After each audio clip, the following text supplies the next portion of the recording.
Alors, bonjour à tous les crafters qui regardent cette vidéo. Je m'appelle Thomas et avant de commencer, je vous rappelle que vous pouvez nous envoyer un email à n'importe quel moment à contact@craft.co ou alors vous pouvez chercher de l'aide sur notre site de support dédié.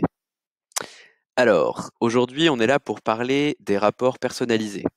Donc, c'est un tutoriel fait pour les crafters les plus aguerris. Si vous connaissez mal la plateforme, je vous invite d'abord à regarder nos tutoriels sur les rapports déjà basiques qu'on peut faire sur les tâches et les aléas. Alors, pour rappel, Craft, c'est donc une interface de messagerie, ici, entre des chefs de chantier et des conducteurs de travaux. Et on va pouvoir venir organiser l'information de la conversation, soit dans des tâches, comme ceci, soit dans des aléas. Typiquement, ici, un problème de roche. Quand on clique sur un aléa spécifique, mon problème de roche, certains savent déjà qu'on peut en faire un rapport.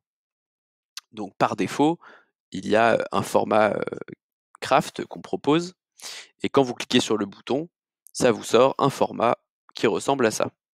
Aléa, problème roche, le logo de votre entreprise, le rédacteur, les photos horodatées et géolocalisées. Maintenant, on va voir comment personnaliser son format de rapport. Alors pour ça, rien de plus simple, il suffit d'appeler votre responsable produit au numéro qui s'affiche ici, ou alors de nous envoyer un email à contact@craft.co. Vous allez nous partager en fait, ou nous allons construire ensemble, ne vous inquiétez pas, votre propre format de rapport. Donc ici, un modèle d'anomalie sous format Word. Vous construisez votre modèle et en fait, vous pouvez aller chercher des balises qui vont faire référence aux données qui sont dans Craft à tel et tel endroit de votre rapport. Typiquement, ici, je vais rajouter en haut de mon rapport, de ma fiche d'anomalie, je vais rajouter mon logo d'entreprise. Donc, je mets la balise logo d'entreprise. Ici, j'ai mis la date, le nom du rédacteur, etc. Je vais sauvegarder mon modèle et votre responsable produit va pouvoir l'ajouter directement dans votre espace professionnel. Donc ici, je sélectionne mon modèle d'anomalie. C'est un format de rapport pour un aléa et je vais l'appeler fiche anomalie. Une fois que le modèle est chargé, vous allez pouvoir l'utiliser à n'importe quel moment dans votre espace d'équipe. Là, je vous ai montré un modèle, mais j'aurais pu en prendre plein d'autres. Par exemple, un modèle spécifique à un MOE, que ce soit ici un GEROP ou SNCF.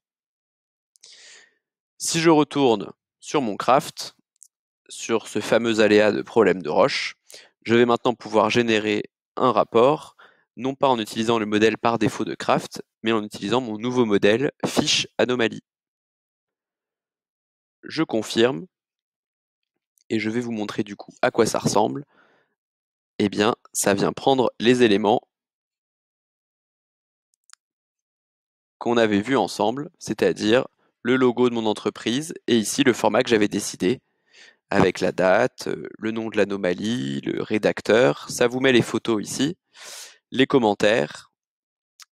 On vous met une carte satellite avec le positionnement des photos. Et puis ici, j'étais allé chercher les documents qui étaient rattachés à cet aléa que je peux ouvrir en cliquant dessus. Nous avons exactement la même fonctionnalité avec les tâches. Donc typiquement, mon marquage piquetage. Si je clique dessus, je vais pouvoir l'exporter soit sur le format par défaut, soit ici avec mon nouveau format personnalisé que j'ai créé, qui s'appelle marquage piquetage. Et donc de la même manière, quand je confirme, je peux télécharger le rapport et ça va me le sortir sous le format que j'avais choisi.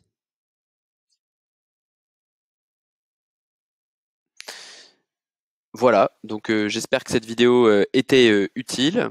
Si vous avez des questions, n'oubliez pas, c'est contact@craft.co et n'oubliez pas de vous abonner à notre chaîne YouTube pour être au courant de toutes les fonctionnalités qu'on développe. À bientôt.